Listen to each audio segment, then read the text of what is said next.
In this video, we're going to talk about 4.1, Objective 1, where we define measures of center and determine if a statement involving measures of center is reasonable. You may also call these measures of central tendency. So first, let's define and distinguish among mean, median, and mode. First, let's define the mean. The mean is the sum of all the values divided by the number of the values. We write that as x bar is equal to sum of all the x's divided by n. Some textbooks may be a little bit more formal and say that it's indexed values like the first, second, third, fourth in the list and so on, where I starts at 1 and goes to n.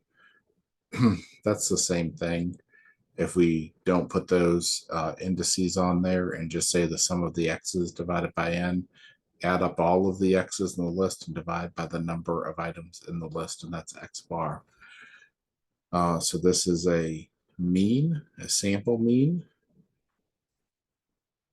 and it's going to be C. We have an abbreviation for the median that we usually do an X with a tilde over it, and it's the middle of the list. So if you say n plus 1 divided by 2, it's that index number in the list, and that's why this little x of I is important here. The median is the middle value in the data set and is not affected by outliers. Then going to choose the correct description of the mode. I'm not aware of any abbreviation, any symbol for the mode, but the mode is the most common value in the data set, and it's not affected by outliers either. So that's F.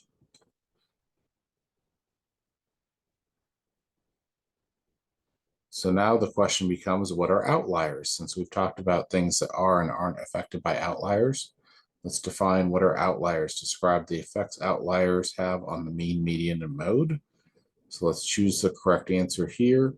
An outlier in a data set is a value that is much higher or much lower than almost all of the other values.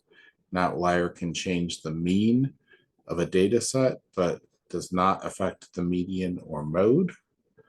So that's D. Now briefly describe two possible sources of confusion about the word average. Two possible sources of confusion are not knowing whether the reported average is the mean or the median, and not having enough information about how the average was computed. So there's all different types of means as well. So like there's weighted means, and there's geometric means, and there's arithmetic means, and there's all these means, but we can use the word average sometimes to mean mean, sometimes to mean median, sometimes to mean mode, but usually it's mean or median.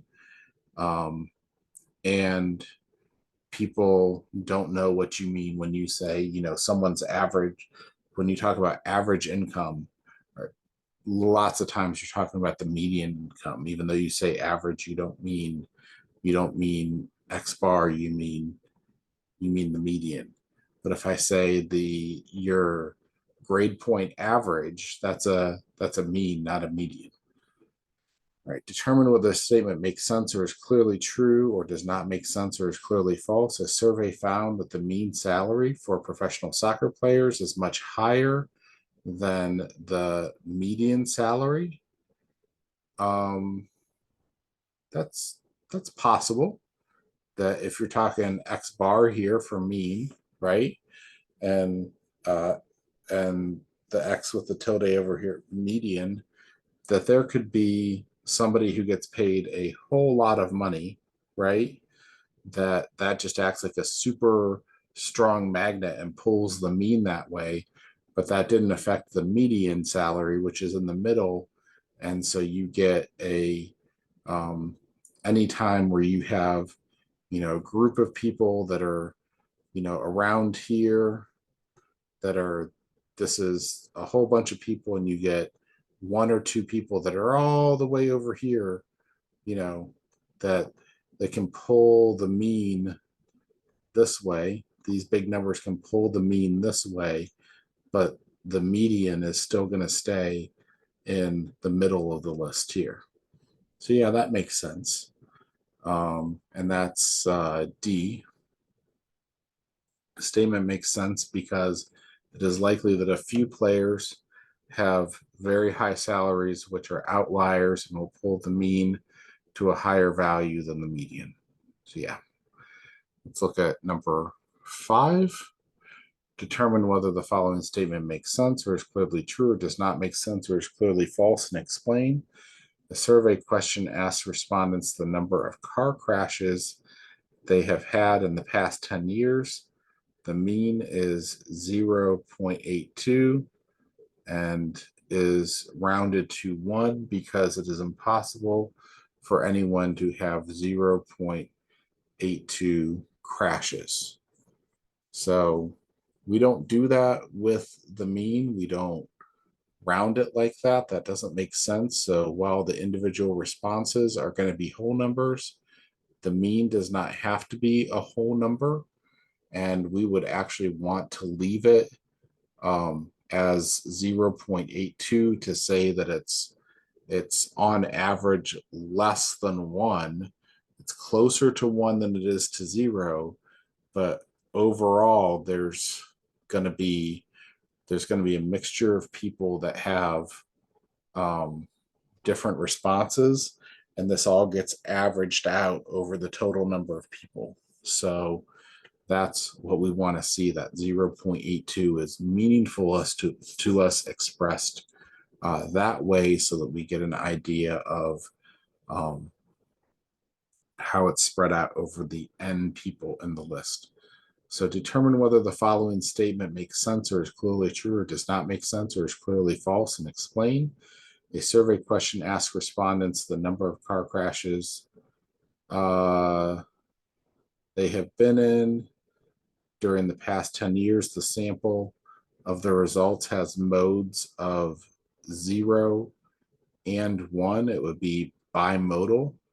That's possible. The statement makes sense because the mode is the most frequent value in the data set, and there may be more than one mode. That happens sometimes. So that's A. It could be just as likely for people to have said 0 as to have said 1, and for there to be some kind of distribution that would have looked like this, or maybe even to come all the way back up to the same height like that, where it was multimodal like that.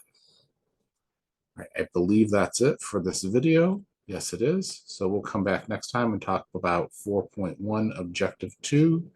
See you for the next video.